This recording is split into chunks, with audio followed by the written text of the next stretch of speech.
Hi again guys, I just thought I'd do a quick video of the gear I brought with me on my trip to Tuscany in Italy.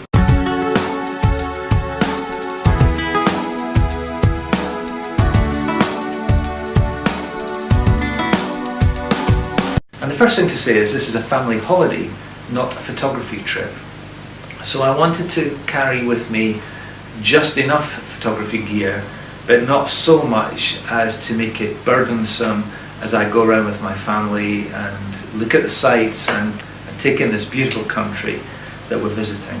So what I did was I left my camera bags, big camera bags at home, and I just brought a standard backpack. And to make sure that when I went through the airport everything was safe, in that I used one of these, which is an insert bag that I got as part of a bigger camera bag I bought previously. So when I'm out and about, what I'm usually using is this little guy here. This is a holster bag. It's by a company called Techno, who I think may be Jesup's own brand. Jesup's is a camera store in the UK, but essentially it's water resistant. It's got some interesting pockets for cleaning cloths and SD cards, etc. It's got a front pocket that allows me to add in some filters, spare extra battery, but actually it's really small. When I put this thing on, it's really compact. I can keep my camera in front of me if I'm in a city and keep it safe, or I can toss it behind me when I take the camera out and have the camera around my neck. So this is really great. It allows me to travel in an inconspicuous way without huge camera bags advertising the fact I've got expensive gear that can be stolen. My main camera is this camera here. It's Panasonic Lumix G7, and I've had this camera for 2 years now, and this is my first interchangeable lens camera. Before that I used compacts and sort of super zoom cameras, things that I could just put in a pouch on a belt so that I could do the travelling first and the photography second. But as I've gotten more into photography, it's become important to me to have a decent camera. Now, I just want to say something about this lens. This is Panasonic's 14 to 140 lens. It telephotos out to the 140 end of things, and it zooms back in to be 14mm or 28mm equivalent wide angle. This is a phenomenal lens, particularly if you come to a country like Italy where the light is bright and you're not needing to capture every last amount of light to get a decent noise-free image. This is really sharp for the focal length, which is as I say is 28mm to 280mm full frame equivalent. It is tiny. If you look at the size of that, this camera body is mainly plastic, to be honest, and it's really sturdy and really compact. I can put this around my neck and walk around the town and the city in the blazing heat all day, and it's really comfortable. It's not like carrying a brick around your neck. Now the strap that I've got on here is by a company called Optech USA, and this is, I don't know if you can see that, it's stretchy neoprene. As with most camera manufacturers, the strap that comes with this camera is horrible. It digs into your neck. If you're wearing a t-shirt as I am today, you'd have big lines on your neck where you've been carrying it. This thing here, it is really comfortable. It can disconnect too. It's got little quick access clips here, and I think you can get wrist straps that clip into this as well, so it's pretty good. So to be honest, with this and a couple of batteries, I could probably do the whole trip. When I think about how much I've used the rest of the gear, really this does it. I mostly shoot without a tripod.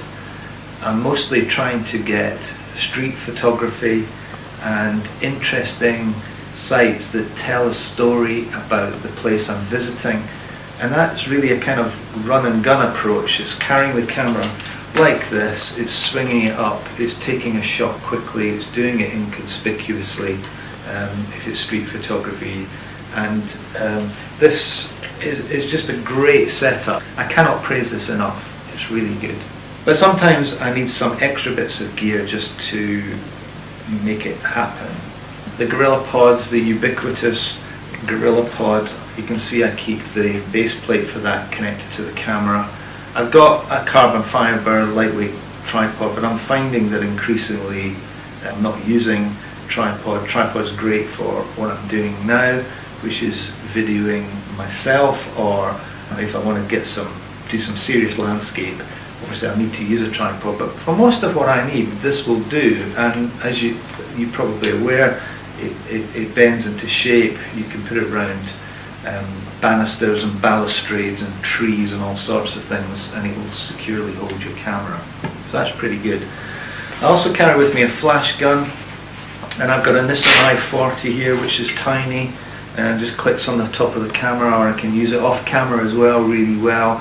And if I'm wanting to get some arty shots or do stuff at night time, if I want to create my own light, then I'll use that. I have used this on this trip, but not very much. In this pouch I also have a couple of chargers. The camera I'm videoing on is Lumix G7, which is a tiny little selfie type camera that takes all of the same G series lenses as this camera, and it's even more compact, even more inconspicuous.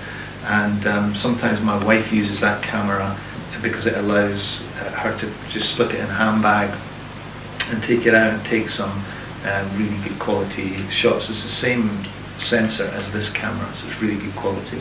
So I've got chargers for both of these. So here's my Lumix 25mm f1.7 prime lens. This is such a brilliant lens. It costs about £150 in the UK, maybe $200 in the US. It's fantastic. It carves light out in the evening where there's almost no light. It's sharp, has a tack, and if you're just getting into interchangeable lens photography and you've got a Lumix camera, this for me is a must-have lens. That being said, I've not had it out of my bag much this holiday. That's partly because I've been doing all of my getting out and about during the day. There's good reason for that. We're staying in a very rural environment, so we're not close to towns and cities that we're visiting at night time. If we were, this is what I would be taking out and about with me. I've also got what I call my fun lens. This is my Super Sleuth lens. This is my 100 to 300mm Mark II lens. This gives me 200 to 600mm equivalent reach, which for wildlife photography is fantastic. I have used this a bit. I've been trying to catch the swifts that have been diving down and drinking water from the swimming pool at our accommodation, and I think I've got a few decent shots using this lens. This is one that I don't use all of the time, but it's fun to have with me, and I'd regret it if I didn't have it. Other things that I've got in this bag are essential things like spare batteries. I've always got one spare battery in my pack here, but I have another one just in case I need it. Got a couple of spare batteries for the little camera as well in the case for that one. And this piece of kit here, which if you've seen my other video on this, I'm regarding now as an essential piece of kit to upload my content of my camera to my portable device and to edit it. Watch my other video on this if you're interested. This is a really useful SD card reader.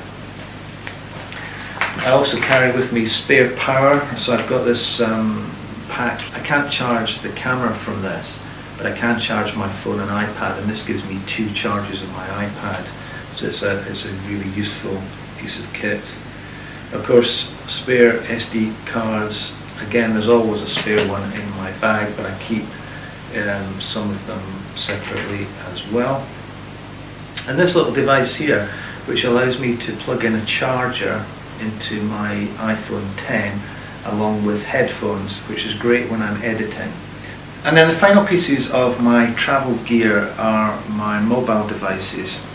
Let me take this first of all. So I carry my iPad, partly because I've enjoyed editing on the iPad. It's a bigger, more immersive screen than phones normally are, and it allows me to make finer edits more straightforwardly.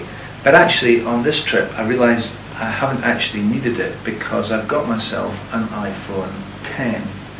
And the iPhone 10, this is 256 gigabytes of memory, and it's got more processing power, I believe, than some of the MacBooks.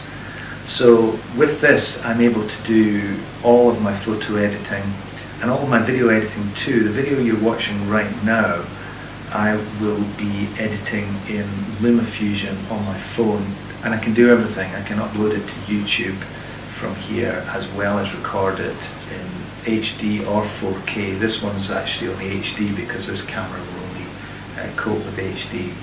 I do also use my headphones, which when you're trying to edit video and you're with your family is essential, because it will drive them crazy to hear you editing the same piece of video over and over again. So that's it basically, folks. I think that if I had to leave some stuff behind, I could probably do without the 50mm equivalent 25mm lens, although in actual fact it's so light that I can carry it around with me in my pocket and I wouldn't notice. I could probably do without the flash gun because I haven't used it that much.